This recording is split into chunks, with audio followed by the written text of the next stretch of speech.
Number 2, evaluate limit n tends to infinity summation from r is equal to 1 to n minus 1 square root of n square minus r square whole upon n square। जैसे मैंने आपको बताया था, सबसे important पहले हमारे को 1 upon n को फाइंड करना है, इसलिए हम बना पा रहे हैं नहीं। ठीक है, अब इसमें सीरीज का आर टर्म तो पहले से गिवन है, तो हमें फाइंड करने की जरूरत नहीं है। समीशन फॉर्म कॉम्पैक्ट फॉर्म लिखा गया है, limit n tends to infinity summation r is equal to 1 n minus 1। अब देखिए यहाँ पर अगर मैं r अपॉन n बनाऊँ, कैसे बना सकता हूँ मैंने यहाँ पर इन दोनों टर्म्स में n स्क्वायर कॉमन कर लिया, यहाँ पर n स्क्वायर तो कॉमन चला गया, यहाँ पर 1 minus r square upon n square.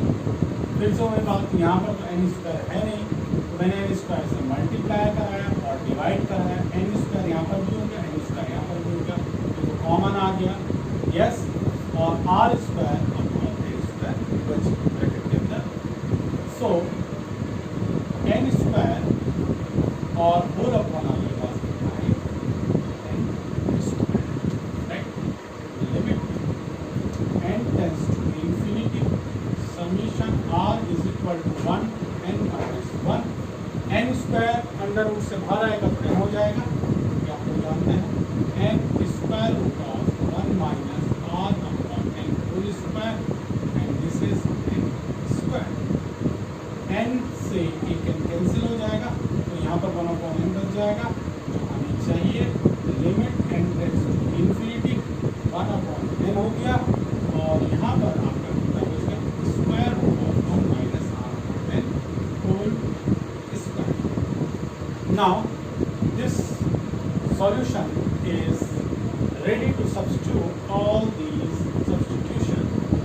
1 upon n की जगह मुझे क्या पुट करना होगा, dx, r upon n की जगह पुट करना होगा x, तो कर लीजिए 1 upon n, सॉरी यहाँ पर ये भी आएगा, limit n tends to infinity summation r is equal to 1 to n minus 1।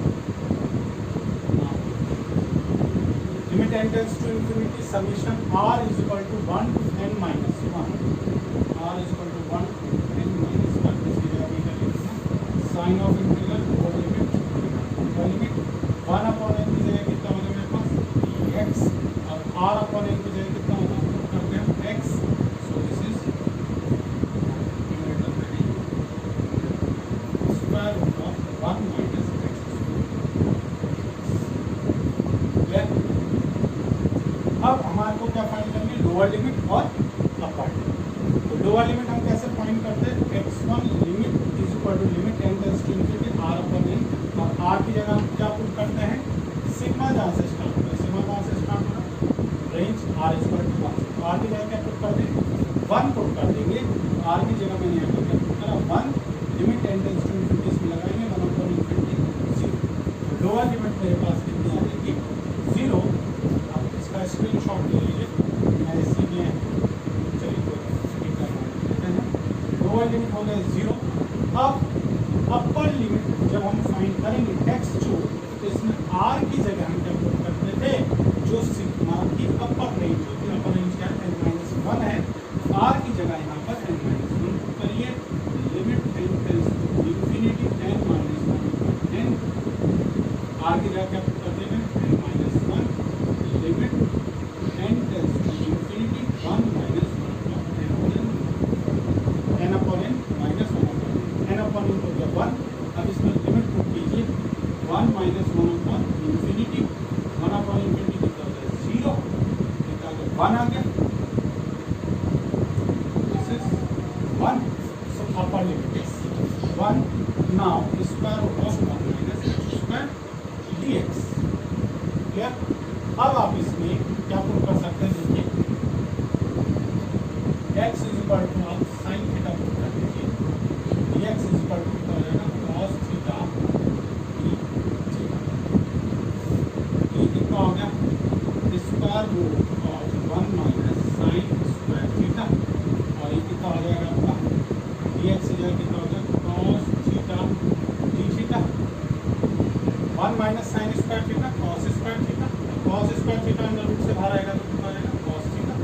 एक लाइन और लिख लीजिए square root of cos square theta into cos theta D theta. ये कितना हो गया cos square theta under root से बाहर आ जाएगा cos theta into cos theta D theta. cos square theta D theta हो गया। तो बात कर लेते हैं लिमिट की। लोअर लिमिट पुट कीजिए जब x 0 है तो 0 is equal to sin theta is equal to 0। इसको बदल लिया ये 0 को आप लिख सकते हैं sin 0 थीटा कितना हो गया। लोअर लिमिट आपकी कितनी आ गई 0 आ गई। अब x की जगह 1 पुट कर लीजिए। अपर लिमिट फाइंड करने के लिए 1 is equal to sin theta. तो x 1 है तो थीटा हम फाइंड करना चाह रहे हैं। x इज इक्वल टू 1 है sin थीटा हो गया sin theta is equal to 1 हो गया sin थीटा। sin में 1 किसकी वैल्यू होती है 90 डिग्री यानी π/2 थीटा कितना हो गया आपके पास π/2। तो ये लिमिट आ गई आपकी 0 टू π/2 0 टू π/2। क्लियर।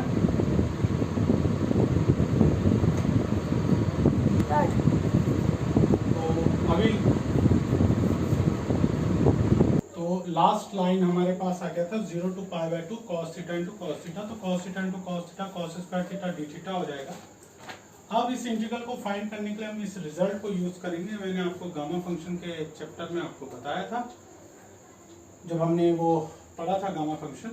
तो 0 to π/2 sin to the power m of theta cos to the power n of theta D theta is equal to gamma m plus 1/2 gamma n plus 1/2 whole upon twice gamma m plus n plus 2 whole upon 2।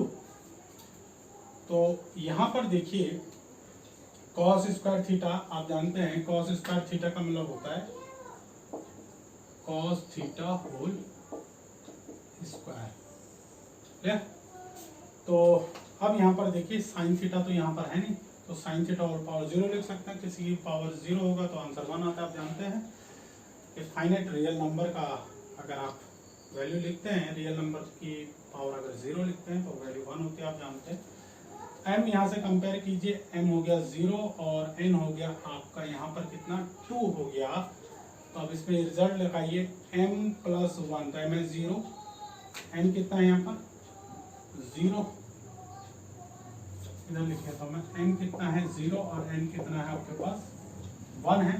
तो इस पे लगाइए result 0 plus 1/2 gamma 0 plus 1/2 हो गया gamma 2 plus 1/2 हो गया whole upon twice gamma 0 plus 2 plus 2/2 m plus n plus 2/2 m 0 n 2 है और 2 तो 2 है अपॉन 2।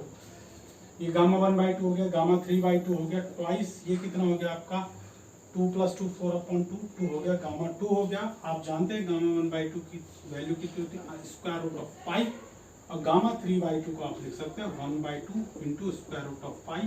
ये भी आप लोग जानते हैं। और गामा 2 होता है फैक्टोरियल 1 फैक्टोरियल के लिए 1 तो ये कितना हो गया आपका 2 हो गया square root pi into square root pi और ये 2 यहाँ चला जाएगा तो आ जाएगा π/4। हेंस दिस लिमिट और we can say sum of this infinite series is π/4। Again we can make the objective for this question. What is that? The value of this limit is π/4 0 π/2 and or π/6.